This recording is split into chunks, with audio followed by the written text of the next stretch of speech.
Les femmes engagées politiquement accompagnées de leurs époux dans un dialogue direct, l'initiative vise à mettre en contribution les conjoints pour une participation réussie des femmes dans la politique. Nouvelle menace de déguerpissement à Garguin en périphérie sud de Ouagadougou. Il ne reste plus que 10 jours aux populations de cette zone non lotie pour quitter leur lieu d'habitation. Ultimatum donné par la société immobilière BTM, accompagné par le ministère de l'Habitat. Un délai jugé irraisonnable par les résidents, ils ont donné de la voix.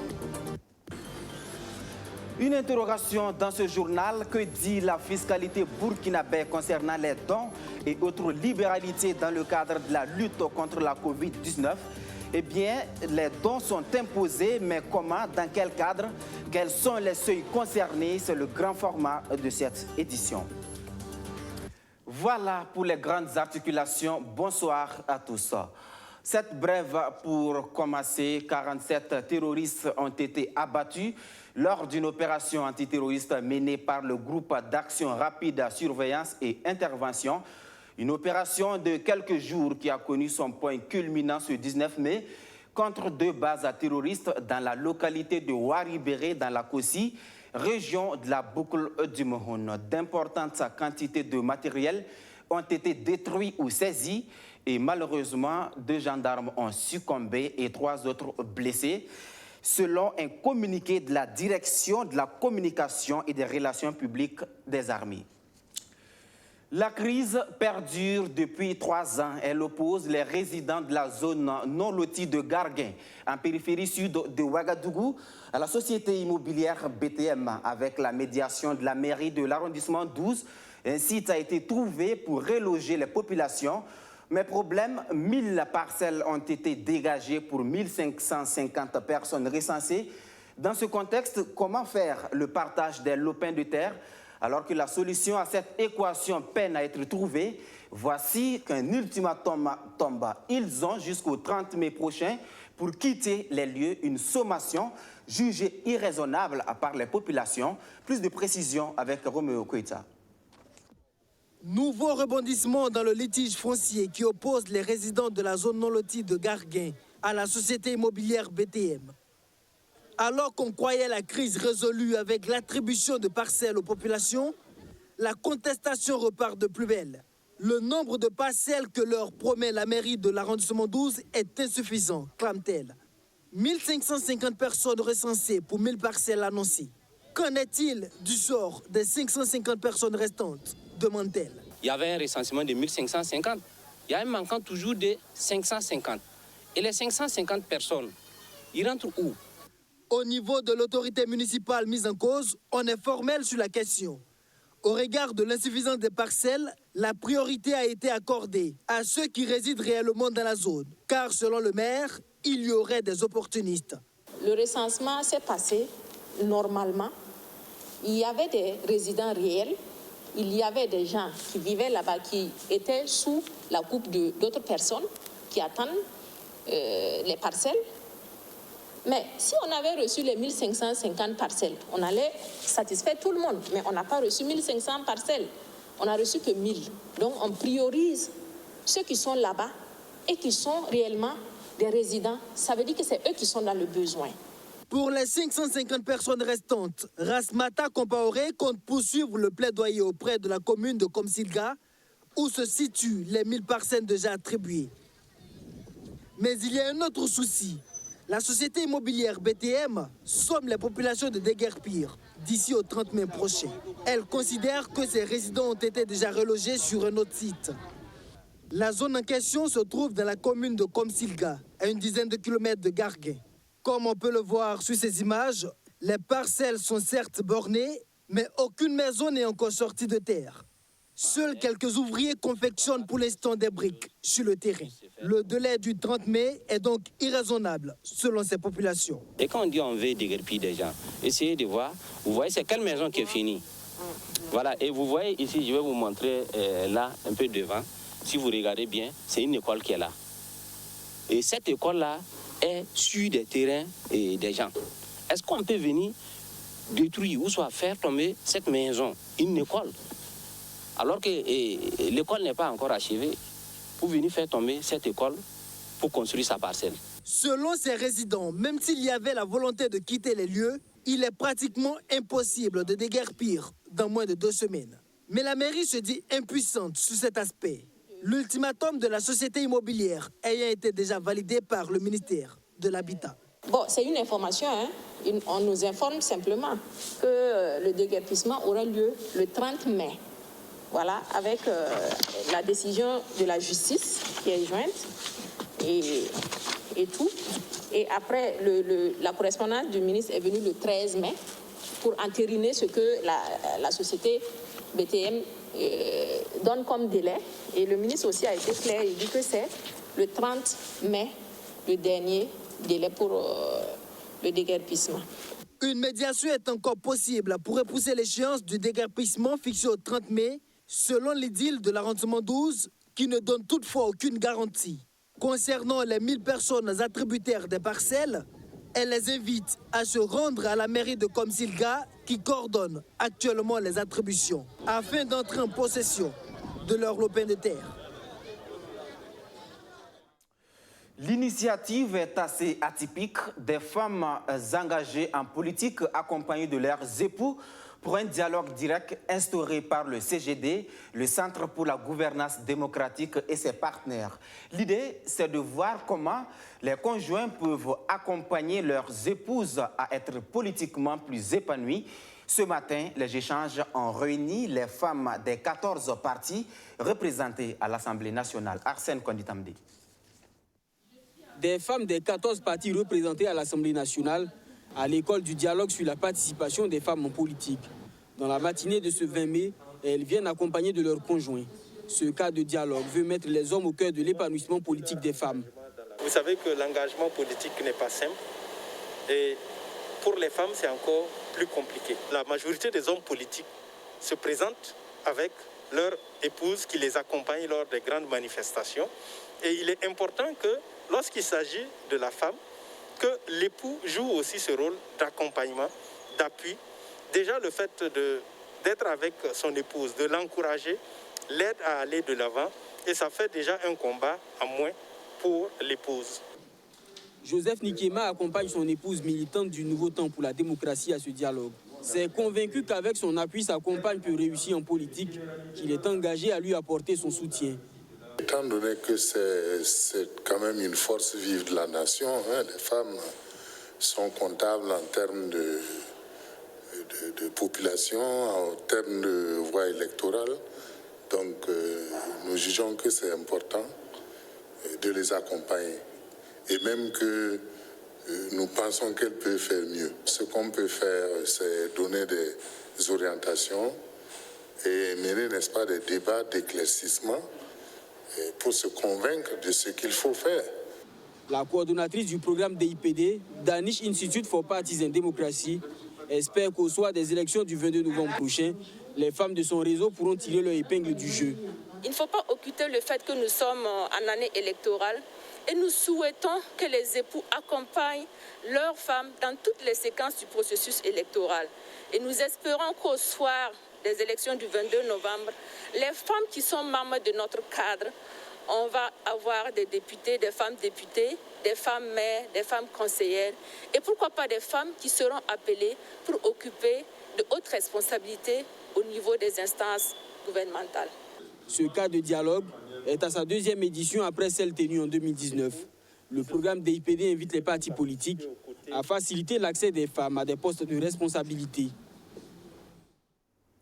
Vous l'avez entendu, c'est une rencontre qui réunit les 14 partis représentés à l'Assemblée nationale. Le Parlement burkinabé, justement, qui reçoit du soutien en vue d'améliorer les conditions de travail des députés. 100 tablettes et 150 ordinateurs portables offerts par l'Assemblée nationale populaire de Chine. Un don qui tombe à pic car l'hémicycle burkinabé est dans une dynamique d'en finir avec l'utilisation du papier bureautique. Luc Pakbelgen. Ce sont les fruits d'une mission du président de l'Assemblée nationale en République populaire de Chine. 100 tablettes, 150 ordinateurs portables offerts par l'Assemblée populaire chinoise et remis ce jour par l'ambassadeur de Chine au Burkina Faso. Ces matériels que l'APN remet aujourd'hui constitué de 100 tablettes et de 150 ordinateurs portables, font partie des acquis de la visite effectuée par le président M. Sakanté en Chine. Nous espérons qu'ils pourront aider un tant soit peu à améliorer davantage les conditions de travail des élus burkinabés et de cette manière contribuer au développement socio-économique du Burkina Faso. Ce dont tombe à point nommé, l'Assemblée nationale burkinabé était dans une dynamique de zéro papier à l'hémicycle afin de réduire les charges à ce niveau. Nous avons exposé notre situation par rapport au projet zéro papier à l'Assemblée nationale, ZEPAN. Donc le projet ZEPAN consiste à faire en sorte que nous puissions utiliser moins de papier à l'Assemblée nationale. Donc, ce qui va sans dire qu'il faut revoir le parc informatique, des câblages, des réseaux et plein de choses pour éviter que nous puissions passer tout le temps à imprimer, à utiliser du papier, à utiliser de l'encre. Économiquement, ce n'est pas simple. Et sur le plan de l'environnement aussi, ce n'est pas simple. À l'orée du deuxième anniversaire de la reprise des relations entre le Burkina Faso et la République populaire de Chine, ce don du peuple chinois est synonyme de la vitalité des relations entre les deux peuples. Restons à l'Assemblée nationale où le commissariat général du CITA, le Salon international du textile africain, a procédé aux remises de distinctions honorifiques aux personnalités. Des personnalités qui ont contribué au succès de la 6e édition du CITA, tenue en Guinée équatoriale en janvier 2020. Luc Pacbelgen. Après la 6e édition du CITA, le Salon international du textile africain tenu du 24 au 26 janvier 2020 à Malabo en Guinée équatoriale, le commissariat général du Salon a tenu à remettre les distinctions honorifiques aux personnalités sur lesquelles son choix s'est porté. Ces personnalités sont au nombre de 7. Si Théodoro Obiang Nguema Bassogo, président de la Guinée équatoriale, Souleymane Bangoura Dissoul Banks, artiste musicien guinéen, Miss Belmont Dogo ont reçu leur trophée de reconnaissance. Des Burkinabés étaient dans l'attente de leur distinction. Le député Isiaka Congo fait partie de ces Burkinabés qui promeuvent le textile africain à travers leur style vestimentaire de tous les jours. Et pour la remise, l'Assemblée nationale, où le récipiendaire et le commissaire général sont tous deux membres. C'est une remise pour le port permanent du textile africain. Nous avons remarqué que l'honorable Congo a l'habitude de s'habiller en textile africain, surtout le fasto d'Anfani.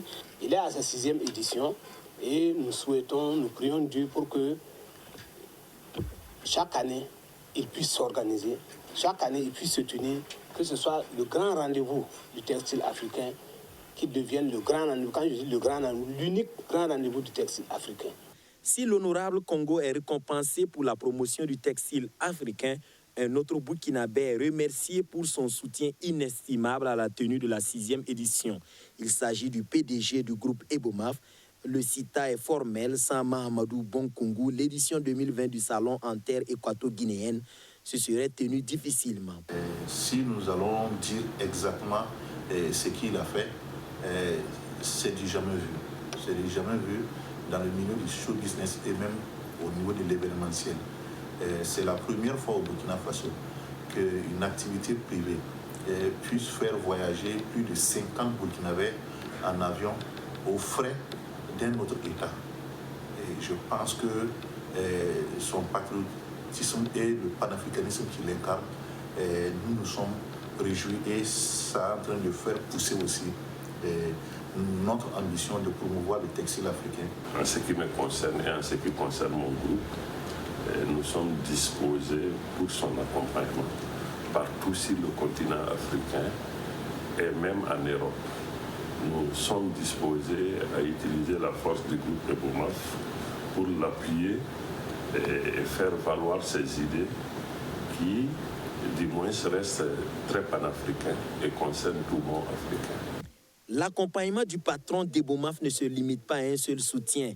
Grâce à ses promesses, le CITA espère déjà l'organisation de la 7e édition en Afrique centrale ou en Afrique de l'Est. L'ambassadeur des États-Unis au Burkina Faso, André Yang, et Aline Verlaine Kaboré sont les deux autres personnalités qui ont reçu des distinctions honorifiques du CITA à la faveur de l'édition 2020.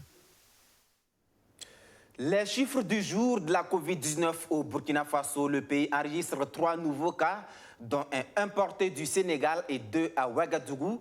Pas de nouveaux décès et 6 nouvelles guérisons, portant à 661 le nombre de personnes qui ont pu dompter la maladie. Et vous le savez déjà, le plan de riposte à cette pandémie est évalué à plus de 170 milliards de francs CFA. Une somme recherchée auprès des partenaires du Burkina, mais aussi auprès des Burkinabés, d'où l'appel du président du Faso à la solidarité. Eh bien, l'appel est entendu par Agrodia Burkina, l'association des grossistes et détaillants d'intrants agricoles, débloque 2 millions de francs CFA. Justin Amanto. Agrodia Burkina Faso, aux côtés du ministère de la Santé. L'association des grossistes et détaillants d'intrants agricoles du Burkina Faso offre un chèque de 2 millions de francs CFA au ministère de la Santé pour soutenir le plan de riposte du gouvernement dans la lutte contre le coronavirus. Un geste de solidarité à l'endroit du gouvernement. Nous sommes aussi vraiment sensibles à la situation que nous vivons aujourd'hui et nous pensons qu'avec ce que nous venons aussi de faire, peut aussi contribuer vraiment à éradier cette maladie.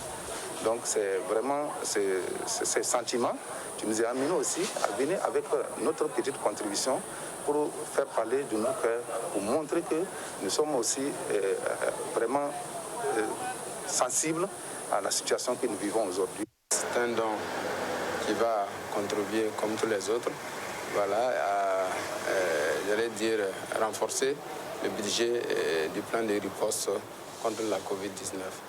Et comme ils l'ont dit, nous souhaitons que les populations respectent les mesures barrières, notamment le port obligatoire du masque, dont le contrôle de l'effectivité a commencé ce matin. L'association a été créée en 2004 avec 54 membres et aujourd'hui, elle compte plus de 1000 membres. Son activité principale est l'approvisionnement du Burkina Faso en intrants agricoles. Eux, leur principale activité, c'est de promouvoir le patriotisme au Burkina Faso. Les fasoïstes ne restent donc pas en marge des contributions pour contrecarrer la COVID-19. À Koubri, leur association a offert du matériel de protection et d'hygiène d'une valeur de 1,5 million de francs CFA. Majid Bakouan. L'association Les Fasoïstes solidaires à la commune de Koubri. Elle offre ici du matériel d'hygiène et de protection composé de dispositifs de lave-mains, de savon, de cache-nez et de gel hydroalcoolique, le tout d'une valeur de 1 500 000 francs CFA. Un geste qui vise à freiner la propagation de la COVID-19 dans cette commune. Le sens de ce don de ce matin traduit notre solidarité dans cette période difficile de lutte contre le Covid-19. Nous nous sommes dit que, malgré la modestie de nos moyens, il était nécessaire de faire un don à l'endroit des associations et l'ensemble des services déconcentrés au niveau de la commune de Koubri, afin que ce matériel puisse les servir de protection contre ce virus. Comme vous-même vous le constatez, effectivement, je suis très content ce matin du fait que l'association Les Fasoïstes sont pensés à ma commune, qui est Koubri. Je suis très, très ravi et nous souhaitons que les bénéficiaires puissent en tout cas servir de ce matériel-là et en faire bon usage. En rappel, l'association Les Fasoïstes est un mouvement apolitique dont l'objectif principal est la promotion du leadership et de l'entrepreneuriat des jeunes avec comme devise une jeunesse, une vision, un engagement. Le saviez-vous, les différents dons faits par les entreprises dans le cadre de la lutte contre la pandémie n'échappent pas aux fiscalistes. Des dons certes, mais qui sont imposés selon le Code général des impôts. Il existe donc bel et bien une imposition fiscale en la matière. La question maintenant, c'est de savoir quel type d'entreprises sont concernées, à partir de quel montant le don est-il imposé, quels sont les différents seuils, éléments de réponse dans ce sujet de Juliette Tougouri et de Rémi Lambert-Nébier. En attendant un bilan exhaustif du ministère de la Santé et autres structures ayant bénéficié de dons en espèces ou en nature, on peut dire sans conteste qu'elles sont plus d'une centaine les structures ayant apporté leur appui à l'État dans la lutte contre la COVID-19 par le truchement des dons. Ces donateurs s'attendent en toute logique à une déduction sur l'impôt sur leurs bénéfices en fin d'année conformément aux dispositions du Code général des impôts. Mais attention, cette déduction n'est pas systématique. La charge du don peut ne pas être déductible de l'impôt sur les sociétés au-delà d'un certain seuil. On ne paie pas un impôt parce qu'on a fait un don. Mais en le disant ainsi, ça ne veut pas dire qu'il n'y a pas de lien entre les dons qui sont octroyés et la fiscalité. Voilà, les liens, c'est au niveau en fait de l'imposition de l'entreprise à l'impôt sur les bénéfices. Alors, vous savez, comptablement, lorsqu'on fait un don, de quelque nature que ce soit, c'est une charge que l'entreprise supporte. Et comptablement, lorsqu'on supporte une charge de façon mécanique, le résultat de l'entreprise baisse du même montant. Et si lorsque le bénéfice baisse, en principe, l'impôt sur le bénéfice aussi devrait baisser. De façon pratique, les dons, les subventions et puis les autres libéralités, on accepte la déduction des charges associées dans la limite de 3 pour 1000, ou bien si vous voulez 0,3% du chiffre d'affaires annuel hors taxe. Donc si vous faites des dons qui sont au-delà de ce seuil-là, on ne va pas accepter ça comme charge. Et donc on ne va pas, fiscalement, on ne va pas tenir compte de ça dans le calcul de votre impôt sur les bénéfices. Donc c'est-à-dire que le volet fiscal est lorsqu'on est au-delà de ce seuil-là. Plusieurs sociétés ont mis la main à la poche dans cette ferveur de solidarité nationale. Mais toutes l'ont-elles fait en tenant compte des seuils de déduction? Bon, à l'état actuel, les choses, on ne peut pas savoir ça. Comme je vous l'ai dit, c'est comparé au chiffre d'affaires annuel hors taxe. Voilà. Donc, il faut attendre de connaître le chiffre d'affaires de l'entreprise. Et le chiffre d'affaires ne sera connu qu'en fin d'année. Il est peut-être difficile de déterminer un montant fixe à l'avance, mais à titre d'exemple, une entreprise qui a une projection de chiffre d'affaires de 100 millions de francs CFA à la fin de l'année 2020 ne devra pas faire un don pour la lutte contre la COVID-19 excédant 300 000 francs CFA si elle veut que la charge soit déductible. Cependant, il y a de quoi faire fi de tous ces calculs fiscaux quand on considère que les entreprises donatrices mettent en avant l'esprit de responsabilité sociétale. La philanthropie d'entreprise est une dimension de la responsabilité sociétale. Voilà. Mais il ne faut pas aussi se tromper. La philanthropie, à elle seule, ne peut pas être de la responsabilité sociétale. Parce qu'il faut voir que les responsabilités auxquelles l'entreprise a à faire face là sont principalement au nombre de 4. Donc, certaines sont obligatoirement à satisfaire avant que la philanthropie ne vienne par la suite comme une dimension. Voilà. Donc, une entreprise qui ne produit pas des biens de qualité, qui ne respecte pas les textes qui régissent ses activités, quel que sera par ailleurs son niveau de philanthropie, elle ne peut pas être en fait labellisée de socialement responsable. Parce que les responsabilités véritables, c'est vraiment les deux premières responsabilités. Et aussi, pour que la philanthropie soit véritablement vue sous l'angle de la RSE, il faut qu'il n'y ait pas trop de publicité sur ces engagements que les entreprises font en termes d'aide et autres. Pour notre cas de figure, bon, vous aussi d'apprécier, voilà, surtout la dernière condition, bon, il y a des dons qu'on fait l'effigie ou bien couleur de l'entreprise. Bon, c'est vraiment pas ce qui est prévu lorsqu'on veut considérer la philanthropie comme dimension de la RSE.